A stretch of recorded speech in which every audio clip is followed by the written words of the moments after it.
Berjumpa kita di ruang cakap di desa. Kita makin cakap, desa makin mantap.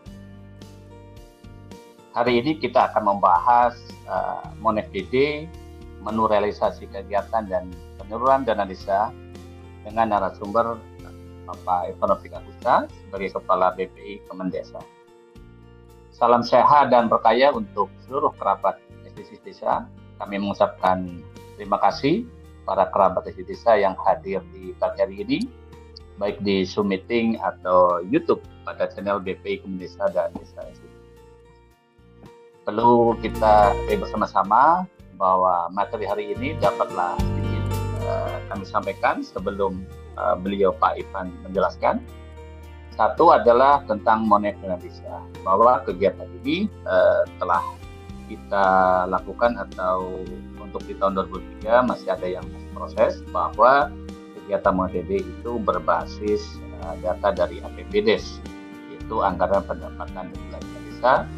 Untuk tahun ini adalah berbasis APBDes tahun 2003. Assalamualaikum Bu Sifan. Waalaikumsalam Kang Iman. Matur Pak.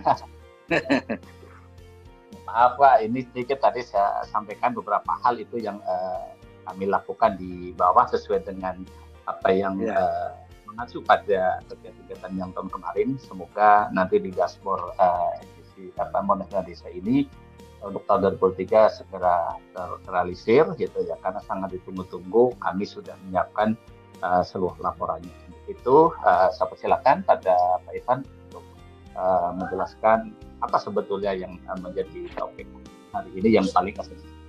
Saya persilakan, Pak Irfan. Penyaluran dana desa semuanya tentu saja berbasis pada PLD dan PD di level desa itu ya. Jadi yang nanti ya akan disusun seperti ini. Oh salah, maaf. Yang nanti akan disusun, saya kira kalau menurut BPSDM itu pendamping sendiri sudah mendapatkan template-nya ya, sehingga nanti tinggal dimasukkan begitu sudah tersusun. Pada level desa yang berubah itu adalah di sini tentang BLT dana desa, yang di situ ditulis maksimal 25% dari pagu. Kemudian lainnya sama di sini jumlah KPM berapa, kemudian KPM dan BLT jadi berapa dan sebagainya.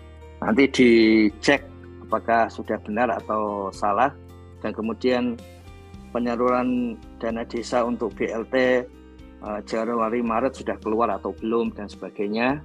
Kemudian nanti otomatis akan muncul seperti biasa. Ini isinya kalau yang bukan putih isinya rumus ya.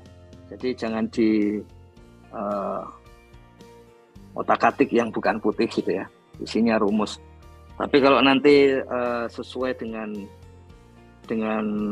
anggarannya berapa ya nanti ditambahkan. Kalau misalnya lebih dari 25% dari pagu DD gitu, ditambahkan saja. Tapi kalau enggak, maka yang rumusnya nggak usah di otak-atik, nanti membuat berbagai kemudian diistilahkan anomali data. Sebetulnya upaya untuk mengurangi itu sudah muncul dari template, tapi kalau template-nya kemudian ikut diubah ya akan berubah di total keseluruhan gitu. Misalnya kemarin bisa lebih dari 68 triliun, sehingga perlu ada koreksi dan kemudian dicari. Makanya itu penting bagi tiap PLD dan PD serta mentornya, bisa PD atau TA kabupaten itu, untuk mencek isinya di sini. Jadi pada akhir kemarin itu misalnya Bapak Menteri memberikan arahan dicek sebetulnya tugas harian dari TPP apa, dari PLD sampai pusat. Kemudian tugas mingguannya apa, kemudian tugas bulanannya apa, kemudian tugas tahunannya apa. Jadi akan ada pertanyaan itu mungkin kepada sebagian dari rekan-rekan, akan ditanya langsung realnya seharusnya tugas harian itu apa, kemudian bulanan apa. Nah, salah satu tugas harian tentu saja selalu mencek data-data itu, baik itu Monef Dana Desa maupun SID, Sistem Informasi Desa, itu harus selalu dicek. Jadi IDM kalau apa namanya itu, kalau pendamping bisa mengakses di dalamnya, kalau enggak kan berarti membantu desa untuk melihat itu. Jadi itu yang saat ini harus dicek harian gitu. Nah ini, jadi sudah muncul, nanti ada total penyaluran. Setelah itu kemudian nanti di tingkat kecamatan sampai ke pusat kira-kira bentuknya begini. Jadi akan ada menu seperti di depan sama, kemudian berapa maksimal BLT ya, perkembangan penyaluran BLT, kemudian penyaluran dana desa reguler. Kemudian ditambahkan di sini, tambahannya adalah setelah ini ada, kemudian di kecamatan ke atas selalu ada jumlah desa yang salur, tahap 1, tahap 2, tahap 3. Ya.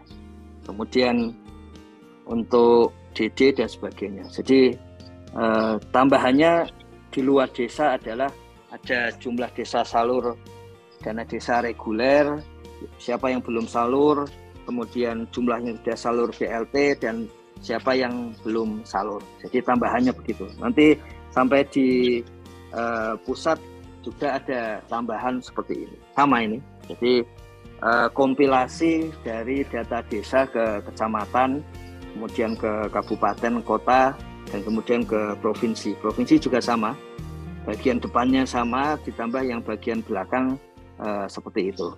Dari tahun ke tahun polanya seperti ini. Kalau kita lihat perubahan yang utama memang pada BLT dana desa. Ya, jadi seandainya tidak ada perubahan kebijakan, maka menu yang sama di tahun 2022 bisa tinggal langsung dipakai untuk 2023. Tapi setiap kali ada perubahan kebijakan, maka kolomnya jadi ikut berubah. Ini yang untuk penyaluran dana desa ya, menu penyaluran dana desa. Kemudian menu COVID nanti langsung mengambil dari realisasi, menu padat karya juga sama. Menu yang perlu diisi adalah menu berkaitan dengan BNBA, BNM by address untuk BLT dana desa. Jadi di sini ada menu bulan, tahun, NIK.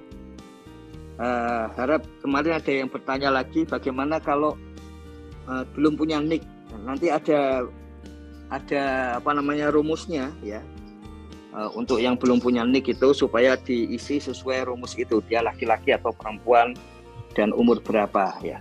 Kemarin juga tahun lalu sudah ada yang tidak punya NIK itu sampai 700-an ribu lebih. Kemudian yang apa namanya itu, di situ dituliskan umurnya kurang dari 17 tahun itu juga banyak, karena memang ada yang orang tuanya sudah meninggal karena COVID, kemudian anaknya mendapatkan bantuan gitu, belum 17 tahun tapi tetap dapat, ya nggak apa-apa dituliskan saja. Kemarin ditambahkan pertama menulis setelah 17 tahun, kemudian setelah itu dikoreksi. Jadi pas upload pertama dituliskan setelah 17 tahun, setelah itu jangan lupa untuk dikoreksi. Kemudian di tambahannya di sini, perubahannya adalah di kolom 16, kemudian kolom 17 itu, kalau 16 sama ya, termasuk peka gitu, kalau dia laki-laki dan perempuan, kelihatan dari depan, kelihatan dari jenis kelaminnya, NIK, nama penerima, tanggal lahir, jenis kelamin, di kolom K kelihatan. Kalau dia perempuan, karena ini masuknya ke KPM keluarga, maka sudah pasti di situ peka. Kemudian kriteria ini, yang pertama masuk DTKS belum dapat JPS, yang kedua belum terdata DTKS, yang ketiga kehilangan mata pencaharian, yang keempat punya penyakit kronis, menaun atau difabel, yang kelima keluarga miskin atau tidak mampu yang berdomisili di desa, tidak punya NIK atau KK. Kemudian yang keenam, keluarga miskin ekstrim desil 1. Yang Yang ketujuh, keluarga miskin ekstrim desil 2 sampai 4. Yang kedelapan, tidak menerima program keluarga harapan. Dan kesembilan, rumah tangga tunggal lanjut usia. Jadi harap diingat, karena ada perubahan kebijakan, maka kalau kita kesulitan untuk memasukkan ke yang mana, maka yang perlu diingat adalah prioritasnya masukkan ke dalam kategori yang hijau. Ya. Jadi kehilangan mata pencaharian, punya penyakit kronis, menaun, difabel, keluarga miskin ekstrim desil 1, keluarga miskin ekstrim desil 2 sampai 4, tidak menerima program keluarga harapan, rumah tangga tunggal lanjut usia. Jadi ini yang disepakati dalam rapat, kami sampaikan supaya memudahkan di lapangan. Kalau kesulitan memasukkan, maka prioritasnya yang hijau. Dan kita ketahui di antara yang hijau, prioritas yang utama adalah nomor 6 dan nomor 7. Jadi masuk desil 1 atau bukan. Jadi memudahkan nanti untuk rekan-rekan sekalian di lapangan untuk mengisikan ini dengan tepat dan sekaligus cepat. Kemudian nanti ketika lapor desa nanti kelihatan sudah lapor atau belum, berapa jumlah KPM, ini semuanya diambil dari tadi ya. Kemudian yang diinput untuk pembayaran bulan ke-1 sampai bulan ke-12. Jadi nanti dilihat seperti itu. Dan seperti yang tahun lalu, yang penting adalah bulan pertama. Itu yang akan menentukan bulan-bulan selanjutnya. Kemudian kecamatan juga akan sama dengan desa, kecuali di sini ditambah jumlah desa yang melapor dan yang belum melapor. Ini yang kemudian akan sama sampai ke pusat. Jadi di kabupaten juga gitu, jumlah desa melapor dan belum melapor. Kemudian di tingkat provinsi juga sama, jumlah desa melapor dan belum melapor. Kemudian yang terakhir untuk form berkaitan dengan kolom atau menu untuk penyaluran BLT, itu untuk level desa. Di sini ada pengecekan apakah BLT dari RKUN ke RKD, rencana dari rekening kas umum negara ke rekening kas desa sudah masuk atau belum. Kemudian cek ulang berapa anggarannya. Jangan lupa ini, kalau yang seperti ini sebetulnya upaya untuk cross check ya. Jangan sampai kemudian angkanya jadi berbeda. Ini karena ini sebetulnya upaya untuk cross check. Jadi kalau istilah BPK itu nanti perlu disandingkan antar menu begitu. Apakah cross check-nya berlangsung atau tidak. Kemudian calon penerima BLT dana desa tadi yang kita lihat tadi, kemudian pembayaran bulan Januari sudah bayar atau belum, berapa BLT, kemudian dari situ seperti biasa kalau yang bukan putih berarti di situ isinya rumus ya. Yang bukan putih isinya rumus, jangan di otak-atik, nanti malah merepotkan diri sendiri untuk upload gitu. Sampai kemudian bulan Desember. Kemudian mekanismenya apakah transfer ataukah melalui cash ya. Apakah transfer atau cash. Nanti untuk melihat dari tahun ke tahun, meskipun idenya itu transfer, tapi realnya ternyata lebih banyak yang menggunakan cash. Ada beberapa keuntungan sosiologis dengan cash tentu saja.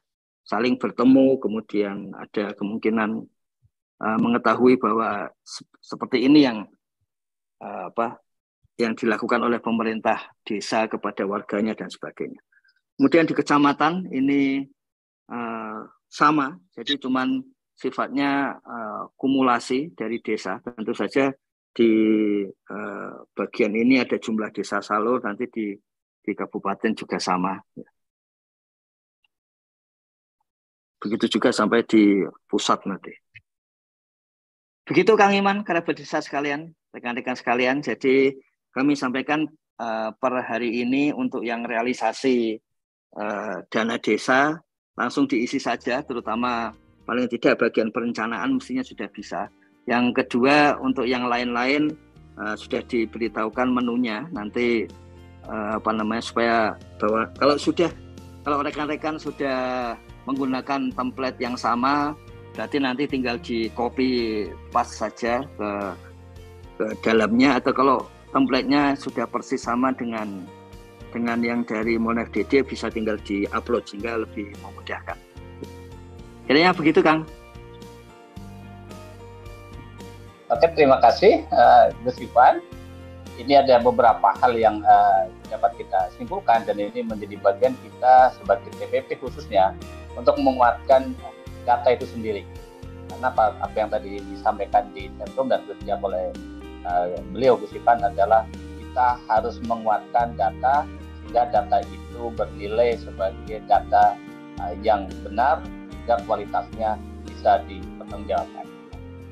Selanjutnya, bahwa di dalam monitoring dan evaluasi desa, kesimpulan yang pertama adalah bahwa laporan dana desa ini dilaporkan oleh pendamping gitu ya, melalui dashboard Monef dana desa. Dan nantinya ini menjadi suatu kehati-hatian bagi para mentor di dalam meng-approve gitu ya. Dan semuanya itu harus kedua belah pihak adanya sebuah komunikasi yang utuh, khususnya para pendamping yang akan menguploadkan hasil realisasi. Ini pun harus cek dan cross check kepada desa, jangan sampai datanya itu kurang begitu menjadikan terus di-upload. Yang kedua adalah bahwa basis data pelaporan yang disampaikan di Monef desa dijelaskan oleh Ivan adalah berbasis APBDes.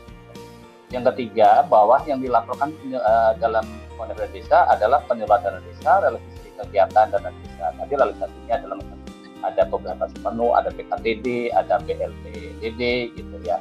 Dan terakhir adalah bahwa di dalam kita menguatkan data desa, khususnya tadi disebutkan hal dokumen foto gitu ya.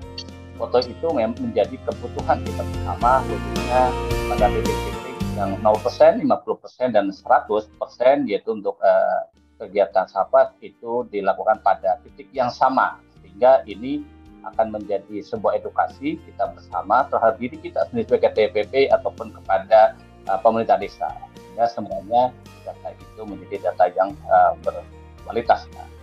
Terima kasih Gus Ivan apa yang disampaikan, dan ini menjadi hal terpenting kita sebagai jajaran di Kemendesa, Bapak TPP, untuk menguatkan data terhadap desa, dan tidak ada hal lain, kita sama-sama memainkan peran dengan tugas kita masing-masing. Dan saya ucapkan terima kasih Gus Ivan dan semua kerabat desa yang hadir di acara hari ini di Zoom meeting ataupun di YouTube. Dan selamat berjumpa kembali di ruang cakap desa. Kita makin mantap, desa makin cakap. Salam SDGs Desa.